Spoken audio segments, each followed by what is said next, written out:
Chevrolet clearly has some ambitious supercar beating goals with this drastic change in layout. But does that mean the everyday base version's ride quality has been ruined? It's something the C6 and C7 generations have always done well, especially in base trim levels. And the answer is not at all. The ride quality is unbelievably refined, and this car is as road trip ready as any base Vette before it. After driving on long stretches of highway, the C8's ride can best be described as serene. The increased chassis rigidity can be thanked, but so can the choice of tires. Now what comes standard are Michelin all-season tires versus the C7's Michelin summer tires. Before you get all upset that all seasons come standard on a mid-engine supercar, know that straight line acceleration is barely affected with these 305mm wide rear tires that held up extremely well during acceleration blasts. Chevrolet says 0 to 60 for the base model with these all seasons is still 3.0 seconds versus 2.9 seconds of the Z51 package with the summer tires. A lot of what's helping traction is just having all of that weight around the rear tires. The weight distribution is 40 in the front and 60 in the rear, and you can really feel that as far as acceleration, where there's not a whole lot of wheel spin even with all-season tires on the street. What comes standard on every 2020 Corvette is the removable center section roof. Hardtop Corvette owners are familiar with this. It's been around for many generations, and it comes off in the same way as previous cars. So there are 3 latches, and then it stores on the back. The difference is when that roof is stored in the trunk, it takes up almost all usable area for larger items. We had to move 2 backpacks to the front trunk because there just wasn't any space for the roof back there. And the experience is overall like 70% of what you get from a convertible. There is a retractable hardtop convertible on its way, and what that gets you is a roof that goes down by its own instead of manually removing it. And then also a big part of the convertible with the Corvette is that with the top down, that cargo area behind the engine is unaffected. But it's great that every Vette does come with that removable roof. It's a really pleasant experience, although if you do have longer hair, recommend bringing a hair tie with you because that air, the way it's channeled through the car, feels like it hits you in the back of the head. So yes, the mechanics, the ride quality of the new Vette will support some great road tripping. And what's new is also that the interior is a nice place to be, especially if you want to spend a lot of time. The high-quality base model has a decent amount of soft-touch materials, and the metal drive controller and steering wheel have a sense of weight and quality that was missing from the C7. Vette owners no longer have to make excuses for the interior because even in base models, you're getting a decent piece. And if you open your pocketbook, the interior can be covered in an assortment of high-quality materials, including Napa leather, genuine aluminum, carbon fiber, and suede microfiber. The larger problem with the interior is over-the-shoulder visibility and passenger accommodations. You know, nobody expected great visibility from a mid-engine car. None of them are really that good. What makes the car more livable are electronic assists like blind spot monitoring, rear cross traffic alert, and the rear view camera mirror.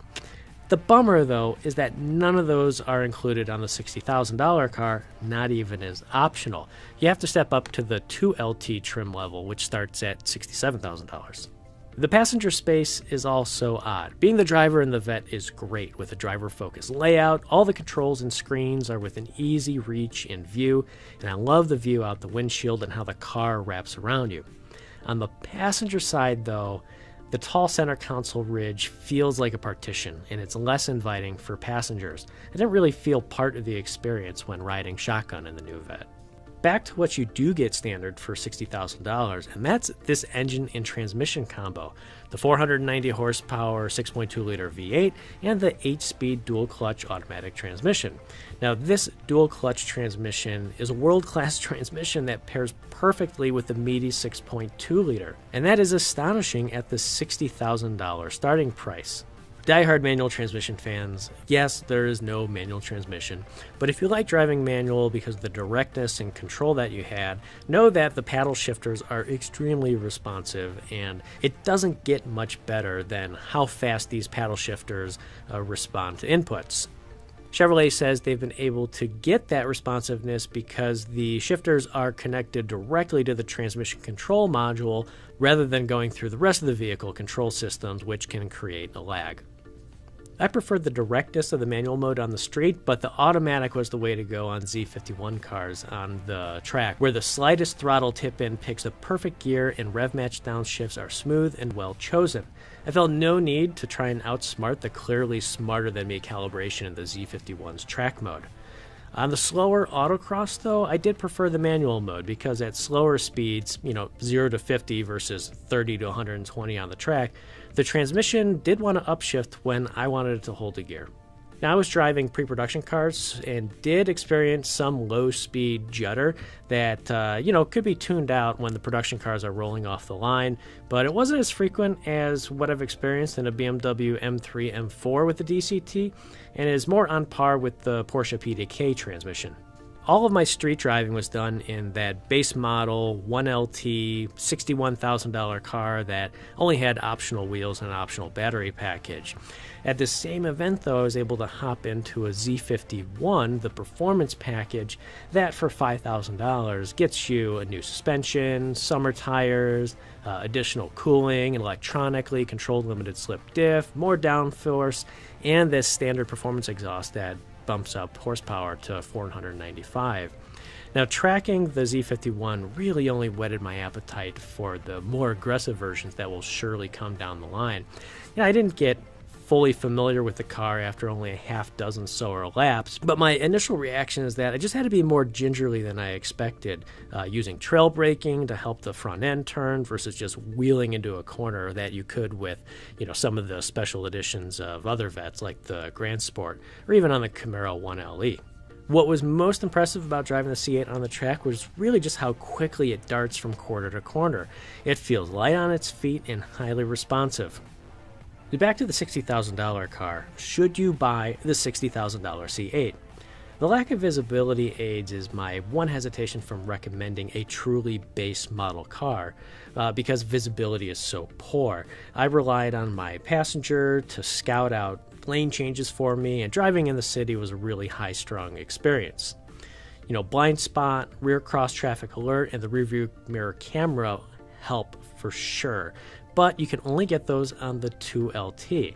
Now, the 2LT is also going to give you heated and cooled seats, a heated steering wheel, as well as the performance data recorder for recording video, especially when you're on the track.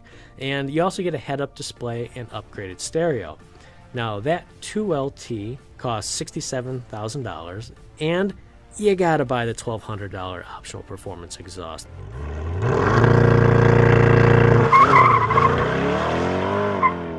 The V8 is really what makes the Corvette a Corvette, and you want to hear it. The stock exhaust is just a little too quiet by the loud pipes. And even at $68,000, $69,000, here's the thing, that still feels like a bargain.